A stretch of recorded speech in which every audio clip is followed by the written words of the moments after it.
अब सैम जैसे जैसे वो उस आवाज़ की ओर जाता है ना, तो वो अपने कैमरे में रिकॉर्ड करता है। वो देखता है कि एक काला सा साया जैसा कुछ है, जैसे कि वो आदमी के आकार का है। भले तो बुढ़ा हो गया है लेकिन अब भी बहुत चिकना है।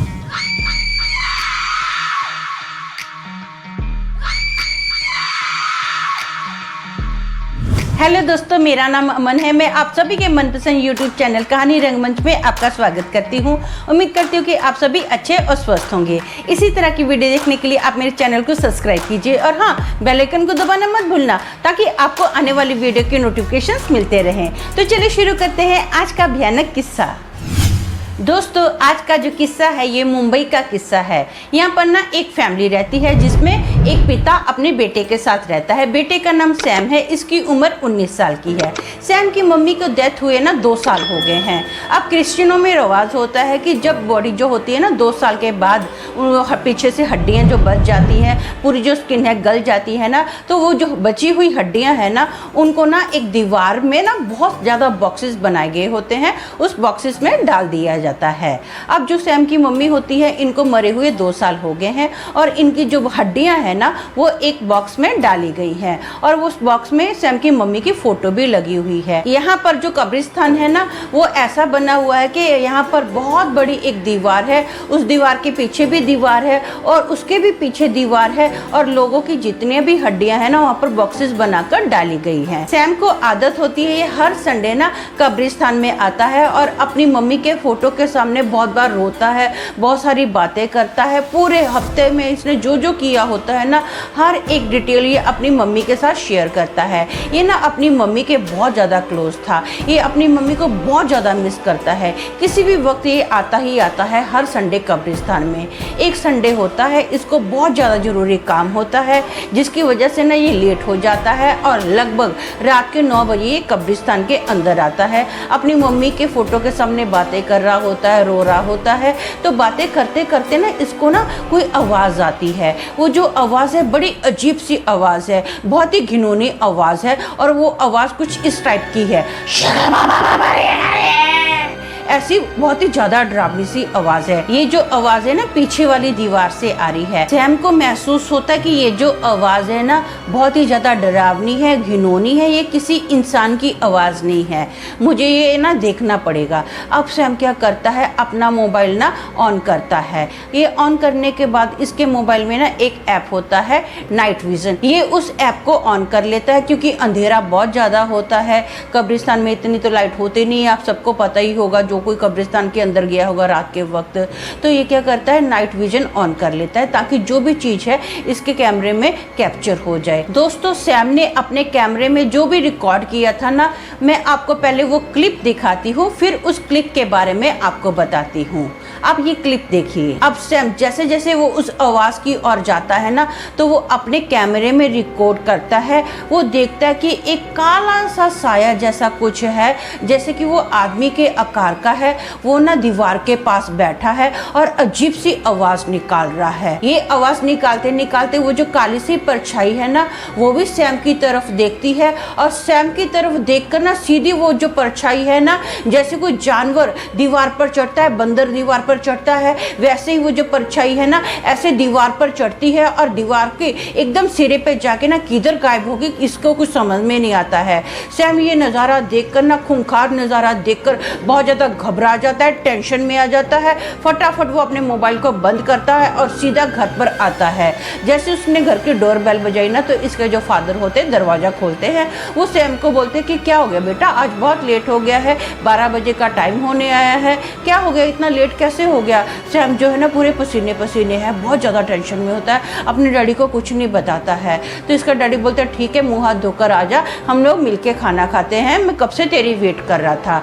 तो ये क्या करता है, फटाफट मुँह हाथ धोकर आ जाता है, चेयर पे बैठता है। सैम ना अपनी थाली में भरकर चिकन डाल लेता है, चावल भर लेता है, यहाँ तक कि रोटियां भी भर लेता है और अपने दोनों हाथों से ना ऐसे कचर कचर करके खाना स्टार्ट कर देता है।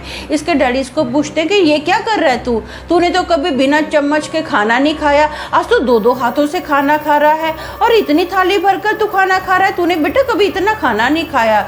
जो सैम है ना घूर के अपने डैडी को देखता है और सीधा खाना खाता जा रहा है। खाना जैसे ही थाली का खत्म हुआ ना तो अपने डैडी को बोलता है मुझे और खाना चाहिए, तो इसके डैडी और खाना दे देते हैं। वो भी ये खाना ना 2 मिनट में खत्म कर देता है और अपने डैडी को बोलता है मुझे और खाना चाहिए। तो इसका डैडी बोलते हैं तेरे को ज़्यादा भूख लगी है, तेरी तबीयत तो ठीक है ना। वो ना अपना हाथ सैम के माथे पर लगाते हैं। सैम का जो माथा होता है एकदम ठंडा होता है। तो बोलते मुझे लगता है तेरी तबीयत ठीक नहीं है। तो ना गुस्से से बोलता है मुझे और खाना चाहिए। तो उसके डैडी बोलते बेटा तूने घर का पूरा खाना खा लिया, घर में जो भी फल फ्रूट थे, ब्रेड थे, जितने भी चावल थे सब तूने खा लिया है। जितना खाना मैंने बनाया था ना सारा खाना तूने खा लिया है, अब और खाना नहीं है। चाहिए तो मैं ऐसा करता हूँ, फ़ोन करता हूँ और तेरे लिए बाहर से मंगा लेता हूँ। सैम गुस्से से अपने चेयर से उठता है, अपनी चेयर को दूर से ना ऐसे पटकता है और सीधा अपने रूम के अंदर जाता है और दरवाज़ा बंद कर लेता है। तो इसके डैडी को थोड़ा अजीब लगता है कि ऐसी तो कभी इसने हरकत की नहीं है, ये ऐसा क्यों कर रहा है। फिर वो सोचते हैं कि शायद इसकी तबीयत ठीक नहीं होगी, सुबह बात करता हूँ। अब ना 2:30 बजे का टाइम होता है और सैम को ऐसा लगता है जैसे किसी ने उसके पैरों को ना ऐसे जोर से पकड़ लिया है, जोर से कोई फुल फोर्स में इसके पैर दबा रहा है। सैम की आँख खुलती है। जैसे सैम की आँख खुली ना तो वो देखता है कि एक काली सी परछाई जो कि देखने में आदमी की है, उसका जो चेहरा है बहुत ही डरावना सा खूंखार सा चेहरा है, मोटी मोटी बड़ी बड़ी आंखें हैं, उसकी जो प्रेजेंस है ना बहुत ही भयंकर है। इसको देखकर बहुत ज़्यादा घबरा जाता है और जो परछाई है ना सैम के जोर से पैर दबा रही होती है।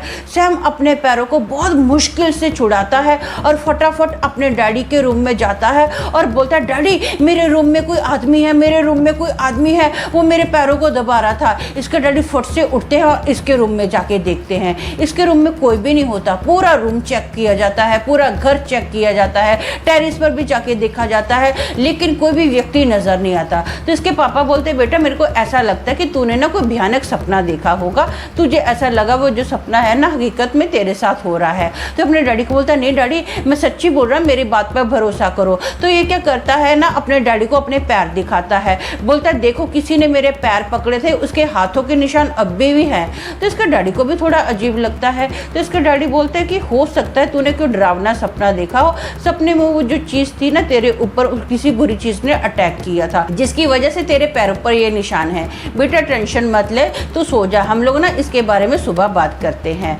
तो इसके डैडी सोने के लिए चले जाते हैं। ये अपने रूम में होता है, सुबह होती है तो सुबह इसके डैडी नाश्ता वगैरह बनाते हैं और इसका दरवाज़ा खटखटाते हैं। सैम ने अपनी लाइफ में ना फर्स्ट टाइम अंदर से दरवाज़ा लॉक किया था, ये कभी भी अपना दरवाज़ा लॉक नहीं करता था। तो इसके डैडी ने दरवाज़ा खटखटा के इसको बोलते हैं सैम उठ जा, कॉलेज भी जाना है तुझे, मैंने नाश्ता रेडी कर दिया है, अब मैं क्या करता हूँ ऑफिस जाता हूँ, हाँ मुझे ऑफिस में लेट हो रहा है, मैं ऑफिस के लिए निकलता हूँ। ये बोलकर ना इसके डैडी जो होते हैं अपने रूम में चले जाते हैं और ऑफिस जाने के लिए तैयार होते हैं। वो अपनी बॉडी पर ना स्प्रे लगा रहे होते हैं। तो सैम का दरवाजा ना धाड़ देने खुलता है और जो सैम है ना जैसे जानवर, कुत्ते बिल्ली आपने देखा होगा ना कैसे अपने पैरों और हाथों के बल चलते हैं, वैसे ही सैम अपने पैरों और हाथों के बल ना जानवर की तरह जाता है। फटाफट अपने डैडी के रूम में जाता है। इसके जो डैडी थे ना अपनी बॉडी पर जैसे परफ्यूम मल रहे थे ना तो ये अपने डैडी को ना कुत्तों की तरह सूंघना स्टार्ट कर देता है, ऐसे ऐसे जोर जोर से सूंघना स्टार्ट कर देता है। इसके डैडी को बड़ा अजीब लगता है। वो सैम को बोलते बेटा क्या हो गया है, तेरी तबीयत तो ठीक है, ये क्या कर रहा है पागलपन। लेकिन जो सैम है ना कंटिन्यू अपने डैडी को सूंघता जा रहा है। इसके डैडी को बहुत बुरा लगता है। इसके डैडी ना इसको जोर से धक्का मारते हैं और सीधा बेड पर गिरा देते हैं और उसको बोलते हैं कि तेरा दिमाग खराब हो गया, तेरे को समझ में नहीं आया। इतने में ये बोल ही रहे होते हैं ना तो सैम ना अजीब सी आवाज़ में बोलता है भले तू बुढ़ा हो गया है लेकिन अब भी बहुत चिकना है। ये सुनकर ना इसके डैडी को थोड़ा अजीब लगता है।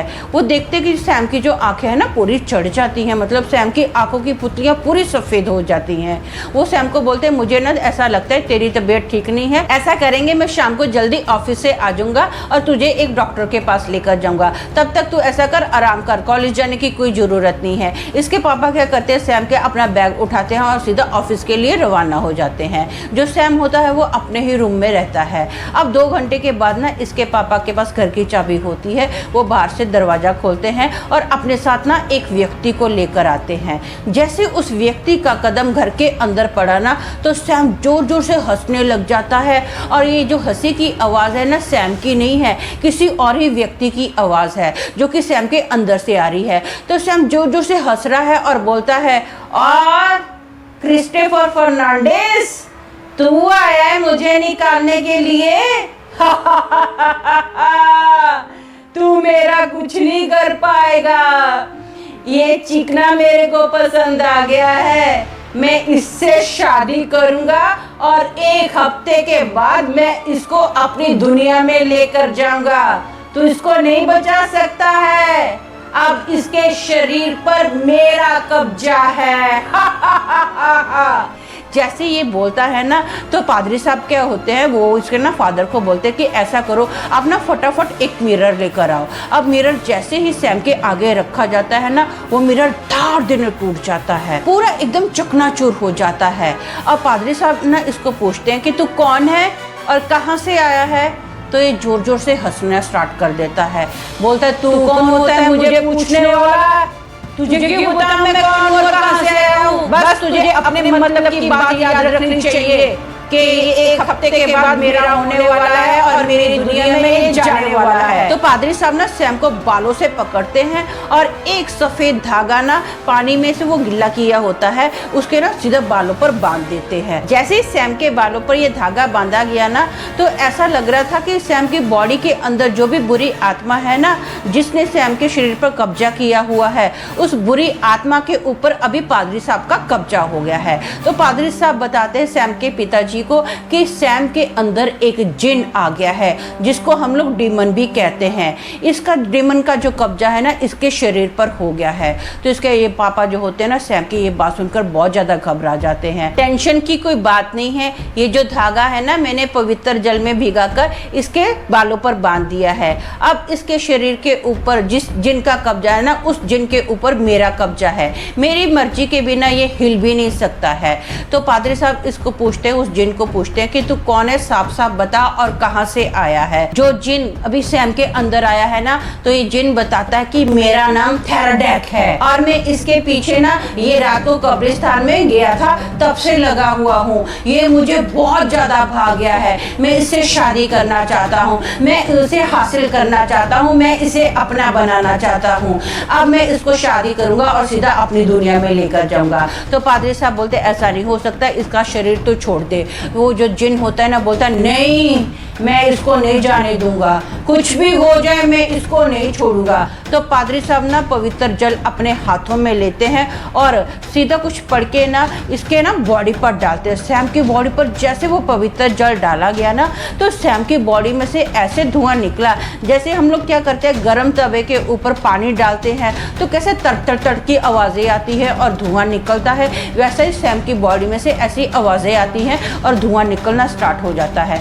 पादरी साहब 3 बार ऐसा करते हैं। 3 बार करने के बाद ना सैम के अंदर से एक बहुत ही बड़ी काली सी परछाई निकलती है और सीधा खिड़की को तोड़ते हुए बाहर निकल जाती है। जो सैम होता है, इसकी आंखें जो होती है ना, एकदम नॉर्मल हो जाती हैं। पहले इसकी आंखें चढ़ी हुई थी, अब इसकी आंखें एकदम नॉर्मल हो गई हैं। तो सैम बोलता है, हाँ मेरा गला बहुत जल रहा है, मेरा गला बहुत जल रहा है, मेरे को पानी चाहिए, मेरे को ठंडा पानी पिलाओ। तो पादरी साहब ना इसके फादर को बोलते हैं कि फटाफट ठंडा पानी लेकर आओ। सैम के पापा फटाफट पानी लेकर आते हैं, सैम को पानी पिलाया जाता है और सैम के ऊपर प्रार्थना की जाती है। तो सैम बोलता है मेरे को बहुत अच्छा लग रहा है, बहुत हल्का फील हो रहा है, एकदम शांति फील हो रही है। तो पादरी साहब बोलते हैं बेटा तुमने अपने मोबाइल में कोई वीडियो क्लिप डाली हुई है? तो ये बोलता है कि हाँ मैं ना ऐसे कब्रिस्तान में गया था, मुझे अजीब सी आवाज आई थी। तो पादरी साहब बोलते हैं रात के टाइम पर कभी भी कब्रिस्तान में नहीं जाना है, अगर जाना भी है ना तो पहले खुद को कवर करो, प्रार्थना करो, उसके बाद ही तुम कब्रिस्तान में जाना। वैसे भी अब तुम्हारी जो मम्मी है वो उस कब्रिस्तान में नहीं है, वो परमेश्वर के पास है, तो कब्रिस्तान में जाने की तुझे कोई ज़रूरत नहीं है। तो ये बोलता ठीक है पादरी साहब। ये बोलकर ना पादरी साहब तो अपने घर पर चले जाते हैं। उस दिन के बाद सैम के साथ ऐसी कोई भी हरकत नहीं होती है, वो अच्छे से रहता है। तो दोस्तों मेरा मानना ये है कि किसी भी खड़े टाइम पर ना ऐसी डरावनी जगह पर नहीं जाना चाहिए। जैसे दोपहर के 1 बजे से लेकर 3 बजे तक ऐसी किसी भी डरावनी जगह पर नहीं जाना चाहिए और रात के वक्त भी कब्रिस्तान के अंदर नहीं जाना चाहिए। बेटर है कि हम लोगों को अगर किसी को भी जाना है ना तो वो दिन के टाइम पर जाए, प्रार्थना करे और वापस अपने घर पर आ जाए और अपने आप को सेफ रखे। तो आज के लिए बस इतना ही, कल फिर मिलेंगे और एक भयानक किस्से के साथ। तब तक के लिए शालोम, शांति और सलाम।